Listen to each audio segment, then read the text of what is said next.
renal কোম্পানীৰ ধুনীয়া গাড়ী এখন লৈ আহিছোঁ 2017 চনৰ ফাৰ্ষ্ট অনাৰ গাড়ী AC 4টা power window music system everything running হৈ আছে বহুত ধুনীয়া কণ্ডিশ্যনৰ গাড়ী এখন লৈ আহিছোঁ বেক চাইডে ৱাইপাৰ আছে ইয়া ৰেনাল পালছ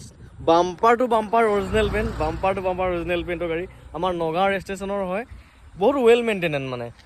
ৱেল মেইনটেইন কৰা গাড়ী না ছাছপেনশ্যনৰ কাম আছে না বডি নইজ আছে না মেকানিজম কিবা কাম আছে একো কামেই নাই আপোনালোকে ডাইৰেক্ট লগ আৰু তেল ভৰাই চলাওকে চ' গাড়ীখন বৰ্তমান এতিয়া এভেইলেবল আছে আৰু এটা ডিটেইলছৰ ভিডিঅ' দিম মই গাড়ীখনৰ সম্পূৰ্ণ দাম দৰ কিমান কি কাগজ কিমানলৈকে আছে সকলোবিলাক আপডেট সেই ভিডিঅ'টোতে মই আপোনালোকক দিম জাষ্ট এটা আপডেট দিলোঁ আপোনালোক যে ৰেনাল্টৰ ধুনীয়া গাড়ী এখন লৈ আহিছোঁ কোনোবা আগ্ৰহী হ'লে ল'ব পাৰিব